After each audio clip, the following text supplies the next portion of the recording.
Namaskar and welcome to this online learning platform of Shri A.K. Doshi Mahila College, Jamnagar, and myself, Dhruvika, Kanabar, presenting the lecture of Financial Management.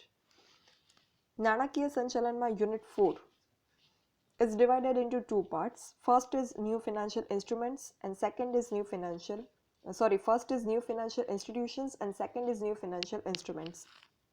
Out of which new financial institutions consist of venture capital institutions, mutual fund, factoring institutions, credit rating institutions, over-the-counter exchange of India Limited, National Stock Exchange of India Limited, and National Securities Depository Limited. And we have discussed in detail each one of institutions.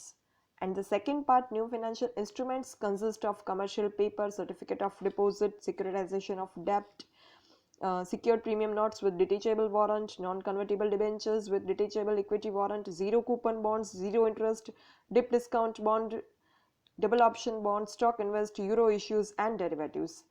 And we have discussed each one of this in detail, and we were continuing about derivatives. Derivatives વિશે આપણે જે છે એ discussion કરી રહ્યા હતા, જેમાં derivatives શું છે, કઈ રીતે ડેરિવેટિવ્સના ટ્રાન્ઝેક્શન થાય છે, કોન્ટ્રાક્ટ થાય છે, એના વિશે મેં તમને એક્સપ્લેન કરેલું હતું અને એક એક્ઝામ્પલ પણ આપેલું હતું. સો સ્ટીલ આપણે અમુક ડેરિવેટિવ્સ વિશેની માહિતીઓ મેળવવાની છે અને પછી આપણે ડેરિવેટિવ્સના ટાઈપ વિશે ડિસ્કશન કરીશું. તો ડેરિવેટિવ જે છે એ જોખમના સામે રક્ષણ, ભવિષ્યના ઊભા થતા જોખમ સામે રક્ષણ મેળવવા માટે કરવામાં આવતો એક કરાર છે, એ તમને ખ્યાલ આવ્યો હશે. ડેરિવેટિવ્સની આપણે જે છે એ બેઝિક અન્ડરસ્ટેન્ડિંગ મેળવી એના ઉપરથી. હવે ડેરિવેટિવ્સ જે છે એ એવું નથી કે માત્ર વસ્તુઓમાં થઈ શકે. આપણે એક્ઝામ્પલ વસ્તુનું લીધું હતું. ડેરિવેટિવ્સ જે છે એ ચીજ વસ્તુઓ અને સેવામાં કિંમતમાં થતો ભાવ વધારો કે ઘટાડો, પછી બજાર શેર માર્કેટમાં શેર્સ સિક્યુરિટીઝની જામીનગીરીઓના ભાવમાં થતો વધારો ઘટાડો, આ કોઈ પણ વધારા ઘટાડાની સામે જે છે રક્ષણ મેળવવા માટે ડેરિવેટિવ્સ અંતર્ગત કોન્ટ્રાક્ટ કરવામાં આવતો હોય છે. તો જ્યારે ડેરિવેટિવ્સ ટ્રેડિંગમાં જ્યારે શેરના સોદા કરવામાં આવતા હોય ત્યારે ભાવિ જોખમોને લક્ષ્યમાં રાખી અને નુકસાન ન થાય એવી તકેદારી રાખી અને શેરની ખરીદી કે વેચાણ કરવામાં આવતું હોય છે. બાય કન્સિડરિંગ ફ્યુચર રિસ્ક, નુકસાન ન થાય, લોસ ન થાય એનું ધ્યાન રાખી અને કન્સિડર કરી અને ખરીદ વેચાણ કરવામાં આવતું હોય છે, જેથી જોખમનું પ્રમાણ નિવારી શકાય.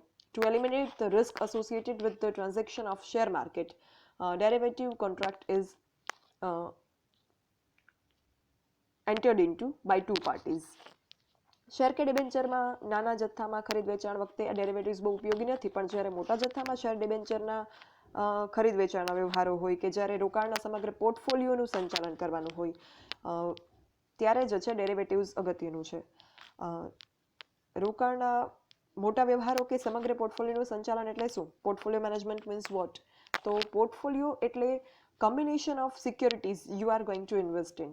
તમે ઇન્વેસ્ટ કરેલું હોય એ જે સિક્યોરિટીઝ હોય એનું કોમ્બિનેશન જે હોય એને કહેવાય પોર્ટફોલિયો. મતલબ મારી પાસે જે છે એ સપોઝ 2 લાખ રૂપીઝ છે, તો એ 2 લાખ રૂપીઝમાંથી અમુક રૂપિયા મેં મારા શેર માર્કેટમાં ઇન્વેસ્ટ કર્યા, શેર્સમાં ઇન્વેસ્ટ કર્યા, અમુક રૂપિયા મ્યુચ્યુઅલ ફંડ્સમાં ઇન્વેસ્ટ કર્યા, અમુક રૂપિયા ડિબેન્ચર્સમાં ઇન્વેસ્ટ કર્યા. તો જે એ અમારી અલગ અલગ અમાઉન્ટ છે, ક્લાસિફિકેશન મેં કરેલું છે ઇન્વેસ્ટમેન્ટનું કે શેર, ડિબેન્ચર અને મ્યુચ્યુઅલ ફંડ્સ, તો આ જે કોમ્બિનેશન છે બધા જ મારા ઇન્વેસ્ટમેન્ટનું, it is portfolio. So portfolio is nothing but combination of different kind of securities you are investing in. તો આ જે પોર્ટફોલિયો મેનેજ કરવાનો હોય ત્યારે ડેરિવેટિવ કોન્ટ્રાક્ટ છે are come to rescue to eliminate the risk associated with the uncertain market and rises and fall in the prices of securities. જોખમ નિવારણનો આધાર વ્યક્તિની શેરબજારની ચાલ પારખવાની કુશળતા પણ રહેલો છે. શેર માર્કેટમાં જે ભાવમાં વધારો ઘટાડો થાય એમાં એને જે પારખી શકે, જે આઈડેન્ટિફાઈ કરી શકે કે જે અંદાજી શકે, એને જે છે એ આ વધારે ઉપયોગી છે અને એના માટે જે છે એ studies and knowledge and information is important. Derivative trading વ્યક્તિને રોકાણ પોર્ટફોલિયોનું સલામત સંચાલન કરવા માટેનું સુવર્ણ અવસર આપે છે. Derivative trading provides golden opportunity to the investor to do safe management of investment portfolio. Derivatives એ વાયદાનું હેજિંગ સ્વરૂપ છે, જેમાં ભાવની વધઘટ સામે રક્ષણાત્મક પગલાં લેવા, રક્ષણ મેળવવા માટે કરવામાં આવતો રક્ષણાત્મક કરાર છે. ડેરિવેટિવ્સમાં જે અસ્કયામતોની સ્વતંત્ર કિંમત નથી હોતી, પરંતુ તેની કિંમતનો આધાર કે મૂલ્યાંકન શેર બજારની સ્થિતિ, ઇક્વિટીની કિંમતો, વસ્તુની બજાર કિંમતો અને ચલણના દરના આધારે, બેંક રેટના આધારે નક્કી થતી હોય એવી અસ્કયામતોના ભવિષ્યના વ્યવહારો માં કરાર કરવા માટે પણ કામચલાઉ ધોરણે મર્યાદિત સમય માટે કિંમત તફાવતનું જોખમ ઘટાડવા માટે કરવામાં આવતો કરાર છે. એટલે આ બધી જ બાબતોને કન્સિડર કરી અને ડેરિવેટિવ કોન્ટ્રાક્ટ કરવામાં આવે છે. અને ડેરિવેટિવ કોન્ટ્રાક્ટ પ્રીમિયમથી કરવામાં આવે છે. મતલબ કે ડેરિવેટિવ કોન્ટ્રાક્ટમાં જે તમને લક્ઝરી મળે છે, ભવિષ્યમાં ભાવના વધારા ઘટાડા સામે જે રક્ષણ મળે છે, એ રક્ષણના બદલામાં તમારે કિંમત ચૂકવવી પડે, કંઈક ફીસ ચૂકવવી પડે. એ ફીસ એટલે પ્રીમિયમ. તો આ પ્રીમિયમથી કરવામાં આવતો કરાર છે.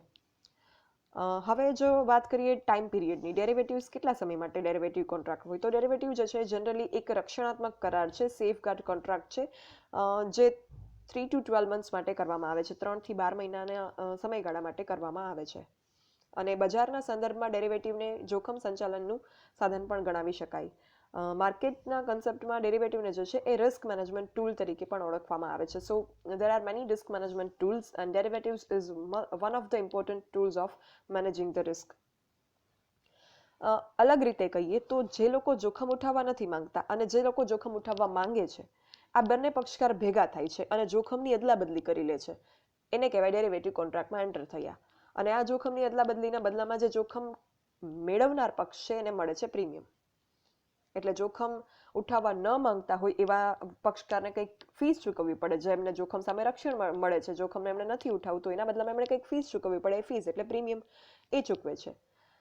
ડેરિવેટિવ્સ માહિતી સંચારના માધ્યમ દ્વારા કાર્ય કરે છે અને તેના વ્યવહારોમાં અત્યંત તરલતા, ગતિશીલતા, નીચી પડતર કિંમત દ્વારા સરળતાપૂર્વક કામકાજ થઈ શકે. ડેરિવેટિવ્સ જે છે એને જલ્દીથી લિક્વિડેટ કરી શકાય છે, બહુ જ જે છે એ જલ્દીથી એને કન્વર્ટ કરી શકાય છે અને એની કોસ્ટ પણ નીચી હોય છે. સો ડેરિવેટિવ્સ કે હેજિંગમાં અમુક વ્યવહારો કે કરારો થાય છે, એના અમુક પ્રકારો પાડવામાં આવ્યા છે. એ પ્રકારો વિશે હવે આપણે આગળના સેશન્સમાં ડિસ્કશન કરીશું. એ પ્રકારો એટલે swap, option, forward and future. So these four are main types of derivatives: swap, option, forward and future. એના વિશે આપણે એના વિશે આપણે ફ્યુચરમાં આગળ ઉપર ડિસ્કશન નેક્સ્ટ સેશન્સમાં કરીશું. અને મેઇનલી આ 4 ટાઈપ જ છે. તમારી બુકમાં પણ એટલા જ આપેલા છે અને એકચ્યુઅલમાં પણ એટલા જ છે. સો આ ટાઈપ્સ જે છે એ ધ્યાનથી તમે સમજવાનો પ્રયત્ન કરજો, બિકોઝ આ તમને કોમ્પિટિટિવ એક્ઝામ્સ લાઈક બેન્કિંગની કેવી તમે એક્ઝામ આપશો એમાં પણ ઉપયોગી થશે.